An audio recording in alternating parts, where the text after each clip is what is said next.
Hello दोस्तों, इस video में मैं संविधान के कुछ महत्वपूर्ण प्रश्नों को लेकर आया हूँ। ऐसे प्रश्न जो यूपीपी और वनडे एग्जाम से संबंधित या यूपी टेट हो जिसमें भी संविधान पूछे जाते हैं। सभी प्रश्नों को इस वीडियो में मैं शामिल किया हूँ।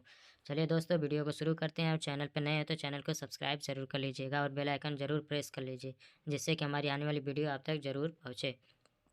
चलिए हम अपने पहले प्रश्न की तरफ बढ़ते हैं और हमारा पहला प्रश्न है, संघ संविधान समिति के अध्यक्ष कौन थे? हमारा ऑप्शन है B.R. अम्बेडकर, ऑप्शन बी है जवाहरलाल नेहरू, ऑप्शन सी है राजेंद्र प्रसाद और ऑप्शन डी है क्या इनमें से कोई नहीं। तो आपको बताना है कि संघ संविधान समिति के अध्यक्ष कौन थे। तो इसका जो सही जवाब हो जाएगा हमारा क्या हो जाएगा, ऑप्शन नंबर बी, क्या पंडित जवाहरलाल नेहरू थे। वही बात की जाए अम्बेडकर के, तो प्रारूप समिति के अध्यक्ष थे। ठीक है, प्रारूप समिति के अध्यक्ष थे। चलिए आगे बढ़ते हैं हम लोग दोस्तों। हमारा अपना अगला प्रश्न दूसरा है, संविधान में हमारे राष्ट्र का उल्लेख किस नाम से किया गया है? क्या सिर्फ भारत लिखा गया है संविधान में, हिंदुस्तान और भारत लिखा गया है, या भारत और इंडिया लिखा गया है, या इनमें से कोई नहीं?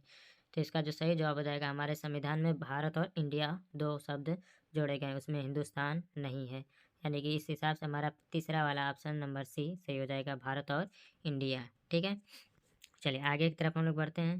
भारत की संघात्मक व्यवस्था किस देश से ली गई है? आपको बताना दोस्तों कि जो संघात्मक व्यवस्था है वो किस देश से ली गई है। क्या अमेरिका से ली गई है, जापान से ली गई है, ब्रिटेन से ली गई है, या कनाडा से ली गई है? तो चलिए दोस्तों फटाफट से बताइए कि संघात्मक व्यवस्था कहाँ से ली गई है। तो इसका जो सही जवाब होगा हमारा ऑप्शन नंबर डी, क्या कनाडा। कनाडा से संघात्मक व्यवस्था को ली गई है। वही ब्रिटेन से बात की जाए तो एकल नागरिकता ली गई है। ठीक है, संसदीय प्रणाली ली गई है। अमेरिका से बात की जाए तो राष्ट्रपति के जो प्रावधान है वो है, अमेरिका से ही हम लोग मौलिक अधिकार लिए हैं। चलिए आगे की तरफ हम लोग बढ़ते हैं और आगे की तरफ हमारा प्रश्न है, एक वर्ष में संसद की कम से कम कितनी बैठकें आवश्यक हैं? क्या एक, दो, तीन या चार? आपको बताना है कि एक वर्ष में कम से कम कितनी संसद की बैठक हो सकती है कम में कम। तो इसका जो सही जवाब होगा हमारा क्या, ऑप्शन नंबर बी, कम से कम 2 बार एक वर्ष में तो बैठक होनी चाहिए। संविधान सभा के समक्ष संविधान की प्रस्तावना किसने प्रस्तुत किया था? क्या भीमराव अंबेडकर ने, महात्मा गांधी ने, जवाहरलाल नेहरू ने, या B.N. राव ने? तो जो संविधान सभा की प्रस्तावना है उसको जो प्रस्तुत करने वाले थे तो हमारे पंडित जवाहरलाल नेहरू, यानी कि हमारे देश के प्रथम प्रधानमंत्री पंडित जवाहरलाल नेहरू ने संविधान की प्रस्तावना को प्रस्तुत किया था। ठीक है दोस्तों, चलिए हम लोग आगे बढ़ते हैं और इस प्रश्न का जवाब दीजिए दोस्तों सब लोग कि भारतीय संविधान का कौन सा भाग संविधान की आत्मा कहलाती है। बहुत ही इंपॉर्टेंट क्वेश्चन है दोस्तों, इसको नोट जरूर कर लीजिएगा। पूछ रहा है कि संविधान की आत्मा किसे कहा जाता है? क्या उद्देशिका को कहा जाता है? हमारा ऑप्शन नंबर ए कह रहा है क्या उद्देशिका को, ऑप्शन नंबर बी है क्या मूल अधिकार को, ऑप्शन नंबर सी है क्या नीति निर्देशक तत्वों को, या ऑप्शन नंबर डी है क्या इनमें से कोई नहीं। तो आपको बताना है कि संविधान की आत्मा किसे कहा जाता है। तो ऑप्शन नंबर ए, क्या उद्देशिका। यहाँ पर आबलिक में आप लिख लीजिए, प्रस्तावना भी दिया रहेगा तो भी सही हो जाएगा। ठीक है, संविधान के आत्मा किसे, प्रस्तावना को या उद्देशिका को बोला जाता है। प्रस्तावना को इस संविधान की कुंजी भी बोला जाता है। क्या बोला जाता है? तो संविधान की कुंजी, ये भी ध्यान दीजिएगा दोस्तों। चलिए आगे की तरफ हम लोग बढ़ते हैं। दोहरी नागरिकता का प्रावधान किस देश में है? ये नहीं पूछ रहा है किस देश से लिया गया, पूछ रहा है किस देश में है। तो हमारा ऑप्शन है अमेरिका, चीन, इंग्लैंड या जापान। तो आपको बताना है कि जो दोहरी नागरिकता है वो किस देश में है। तो इस ऑप्शन के हिसाब से हमारा ऑप्शन नंबर ए हो जाएगा, क्या अमेरिका सही हो जाएगा। वैसे दोहरी नागरिकता की बात की जाए तो स्विट्जरलैंड में भी दोहरी नागरिकता पाई जाती है। वही हम लोग अपने देश की बात की जाए तो हमारे देश में कौन सी नागरिकता है? तो एकल नागरिकता है। कौन सी नागरिकता है? तो एकल नागरिकता। और एकल नागरिकता कहाँ से ली गई है? तो ब्रिटेन से ली गई है। ठीक है, ब्रिटेन के संविधान से एकल नागरिकता हमारे देश में ली गई है। चलिए आगे की तरफ हम लोग बढ़ते हैं।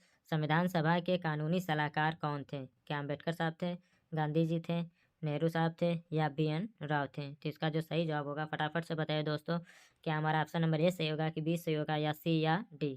तो इसका जो सही जवाब होगा क्या हमारा ऑप्शन नंबर डी, क्या B.N. राव संविधान सभा के कानूनी सलाहकार थे। अम्बेडकर साहब की बात की जाए तो प्रारूप समिति के अध्यक्ष थे। ठीक है, जवाहरलाल नेहरू देश के प्रथम प्रधानमंत्री बने थे। चलिए आगे की तरफ हम लोग बढ़ते हैं दोस्तों। 1 अक्टूबर 1953 को भाषाई आधार पर सर्वप्रथम किस राज्य का गठन हुआ था? ठीक है दोस्तों, बहुत ही इंपॉर्टेंट और बहुत बार एक परीक्षाओं में पूछा जा चुका है प्रश्न कि भाषा के आधार पर सबसे पहला राज्य कौन सा भारत का बना हुआ है? क्या बिहार बना है, हरियाणा, सिक्किम या आंध्र प्रदेश? तो बात करते हैं भाषाई आधार पे तो सबसे पहले आंध्र प्रदेश राज्य बना था। ठीक है दोस्तों, चलिए। और उस समय की बात की जाए तो 14 राज्य थी। कितने राज्य थे 1953 में? 14 राज्य, 6 यूटी, यानी कि 6 केंद्र शासित प्रदेश थे और 14 राज्य थे 1 अक्टूबर 1953 को। ठीक है दोस्तों, राज्य के संविधान के किस अनुच्छेद में राज्यपाल की नियुक्ति के बारे में बताया गया है? चलिए दोस्तों, हमारा ऑप्शन है क्या? अनुच्छेद 20, अनुच्छेद 35, अनुच्छेद 83 या अनुच्छेद 55, सॉरी 155। चलिए फटाफट से दोस्तों बताइए कि राज्यपाल की नियुक्ति किस आर्टिकल में बताया गया है। तो हमारा ऑप्शन नंबर क्या हो जाएगा? डी सही हो जाएगा क्या? अनुच्छेद 155 में राज्यपाल की नियुक्ति के बारे में बताया गया है। चलिए दोस्तों, आगे हम लोग बढ़ते हैं। राज्य पुनर्गठन आयोग ने 1 नवंबर 1956 को कितने राज्यों एवं संघ राज्यों का गठन किया था? क्या 14 राज्य, 6 केंद्र शासित प्रदेश, 18 राज्य, 6 केंद्र शासित प्रदेश, 20 राज्य, 7 केंद्र शासित प्रदेश, 24 राज्य और 5 केंद्र शासित प्रदेश? चलिए दोस्तों, तो बताइए राज्य पुनर्गठन आयोग के अनुसार 1956 में कितने राज्य और कितने मतलब केंद्र शासित प्रदेश थे? तो इसका जो सही जवाब हो जाएगा हमारा ऑप्शन नंबर क्या? ए, 14 राज्य और 6 केंद्र शासित प्रदेश थे। राज्य पुनर्गठन आयोग की जो स्थापना कब किए गए थे? तो 1 नवंबर 1956 को। पूछेगा इसके अध्यक्ष कौन थे? तो फजल अली। कौन थे? तो फजल अली थे। ठीक है, फजल अली कमीशन पर ही राज्य पुनर्गठन आयोग की स्थापना की गई थी। ठीक है दोस्तों, इस प्रश्न से कई प्रश्न बनते हैं। सबसे पहले तो ये पूछ रहा है कि कितने राज्य और यूटी थे, तो हमारा क्या हो जाएगा सही जवाब? 14 राज्य और 6 केंद्र शासित प्रदेश। राज्य पुनर्गठन आयोग के अध्यक्ष कौन थे? फजल अली। ठीक है, और कब यह स्थापना किया गया था? तो इसकी शुरुआत 1956 में की गई थी। चलिए आगे हम लोग बढ़ते हैं दोस्तों। लोकसभा में किसी विधेयक को धन विधेयक के रूप में कौन प्रमाणित करता है? प्रधानमंत्री करते हैं, राष्ट्रपति करते हैं, महान्यायवादी करते हैं या लोकसभा के अध्यक्ष करते हैं? तो इसका जो सही जवाब होगा हमारा दोस्तों, फटाफट से बताइए क्या ऑप्शन नंबर ए सही होगा कि बी सही होगा या सी या डी? लोकसभा में किसी विधेयक को धन विधेयक के रूप में कौन प्रमाणित करता है? तो इसका जो सही जवाब हो जाएगा क्या? हमारा ऑप्शन नंबर डी, लोकसभा के अध्यक्ष जो होते हैं वो निर्धारित करते हैं कि कोई भी विधेयक धन विधेयक होगा या नहीं। ठीक है दोस्तों, चलिए यहाँ तक कोई डाउट? आप लोग सभी प्रश्नों को गिनते चलिए। लास्ट में आपको अपना स्कोर जरूर कमेंट बॉक्स में बताना है कि आपने कितने प्रश्नों का सही जवाब दिया है। चलिए हम लोग नेक्स्ट क्वेश्चन की तरफ आ गए हैं। संविधान के किस भाग में नागरिकता से संबंधित प्रावधान के बारे में बताया गया है दोस्तों? क्या हमारे भाग 1 में, भाग 2 में, भाग 3 में या भाग 4 में? आपको बताना है नागरिकता से संबंधित प्रावधान किस भाग में दिया गया है।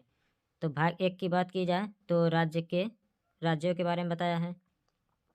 वही भाग 2 की बात की जाए तो नागरिकता से संबंधित है। किससे संबंधित है? तो नागरिकता से संबंधित है। भाग 3 मौलिक अधिकार से है और भाग 4 राज्य के नीति निर्देशक तत्वों से संबंधित है। ठीक है दोस्तों, तो इसका जो सही जवाब हो जाएगा हमारा ऑप्शन नंबर बी हो जाएगा। भाग 2 में नागरिकता से संबंधित प्रावधान दिए गए हैं भारतीय संविधान में। चलिए आगे हम लोग बढ़ते हैं और अगले प्रश्न की तरफ हम लोग देखते हैं। संविधान के किस अनुच्छेद में संघ एवं राज्यों के लिए लोक सेवा आयोग की गठन के बारे में बताया गया है? क्या हमारा ऑप्शन ए अनुच्छेद 252 होगा, अनुच्छेद 356 होगा, अनुच्छेद 216 होगा या अनुच्छेद 315 होगा? चलिए दोस्तों फटाफट से बताइए कि संघ एवं राज्यों के लिए लोक सेवा आयोग का गठन किस अनुच्छेद के अंतर्गत किया गया है? तो इसका जो सही जवाब हो जाएगा दोस्तों क्या? अनुच्छेद 315 के अंतर्गत बनाया गया है, इसका गठन किया गया है दोस्तों। चलिए आगे की तरफ हम लोग बढ़ते हैं। प्रश्न हमारा है राज्यपाल को शपथ कौन दिलाता है? क्या राष्ट्रपति दिलाते हैं, महान्यायवादी दिलाते हैं, उच्च न्यायालय का मुख्य न्यायाधीश दिलाते हैं या सर्वोच्च न्यायालय का मुख्य न्यायाधीश? तो दोस्तों ध्यान दीजिएगा, इस प्रश्न को बहुत ही बारीकी से देखिएगा। राज्यपाल को जो शपथ दिलाते हैं उच्च न्यायालय के मुख्य न्यायाधीश दिलाते हैं। कौन दिलाते हैं? उच्च न्यायालय के मुख्य न्यायाधीश दिलाते हैं। कभी भी राष्ट्रपति पर ऑप्शन मत क्लिक कीजिएगा, गलत हो जाएगा सवाल। वही सर्वोच्च न्यायालय का मुख्य न्यायाधीश किसको शपथ दिलाते हैं? तो ये राष्ट्रपति को दिलाते हैं। किसको? तो राष्ट्रपति को शपथ दिलाते हैं। चलिए दोस्तों आगे की तरफ हम लोग बढ़ते हैं। संविधान के अनुच्छेद 173 के अनुसार विधानसभा का सदस्य बनने के लिए न्यूनतम आयु, विधानसभा का सदस्य, बस इतना ही देख लीजिए प्रश्न सॉल्व हो जाएगा। विधानसभा का सदस्य बनने के लिए न्यूनतम आयु कितनी है? तो 25 वर्ष होनी चाहिए। ठीक है दोस्तों, कितनी होनी चाहिए? तो 25 वर्ष। एक एमपी को भी कितनी उम्र होनी चाहिए न्यूनतम? तो जो सांसद बनने की उम्र है तो वो भी 25 साल। प्रधानमंत्री की उम्र कितनी है? तो 25 साल। बात की जाए 35 वर्ष तो राज्यपाल और राष्ट्रपति। ठीक है, राज्यपाल और राष्ट्रपति की उम्र कितनी होनी चाहिए? 35 साल। 30 वर्ष राज्यसभा के सदस्य बनने के लिए है। ठीक है दोस्तों। राज्यसभा के सदस्य बनने के लिए कितना है? 30 वर्ष। 35 वर्ष किसके लिए है? तो राष्ट्रपति और राज्यपाल के लिए है।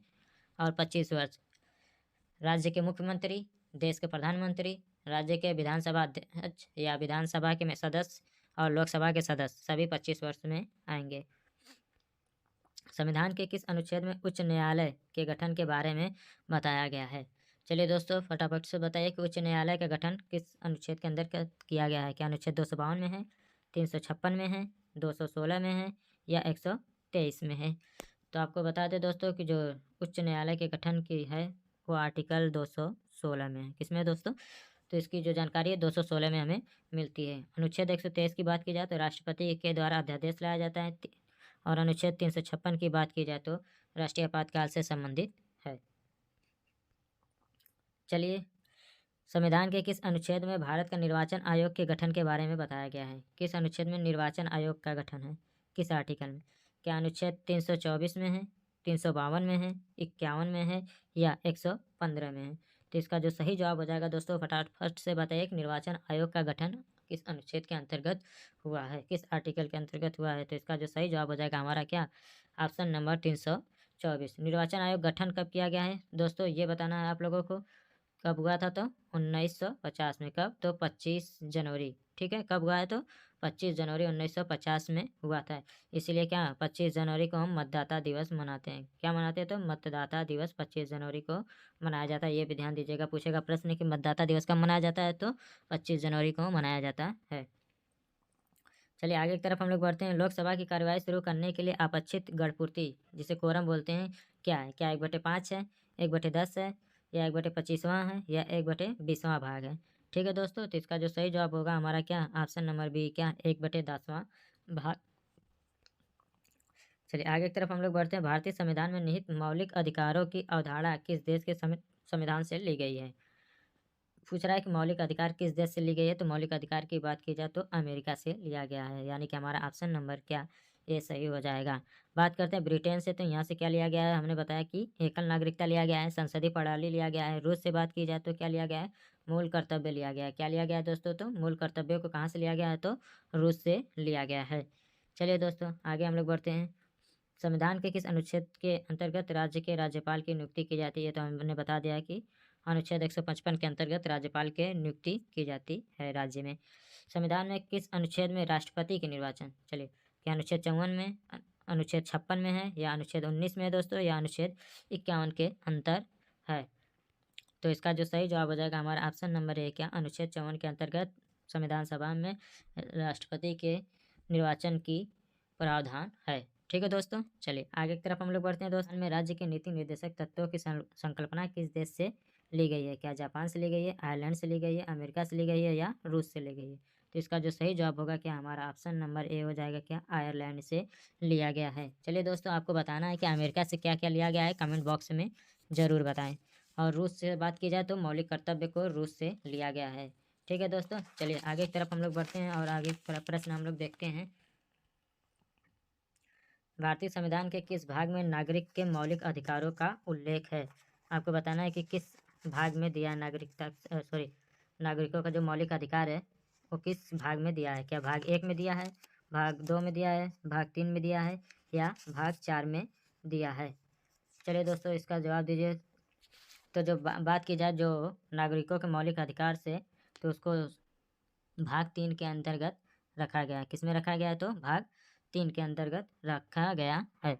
वही भाग 1 की बात की जाए तो संघ और उसके राज्य क्षेत्र के बारे में बताया गया है। भाग 1 में क्या दिया है? तो संघ और उसके राज्य क्षेत्र। भाग 2 में क्या दिया है? तो नागरिकता से संबंधित प्रावधान है। वही भाग 3 में क्या है? मौलिक अधिकार है। वही भाग 4 की बात की जाए तो राज्य के नीति निर्देशक तत्व।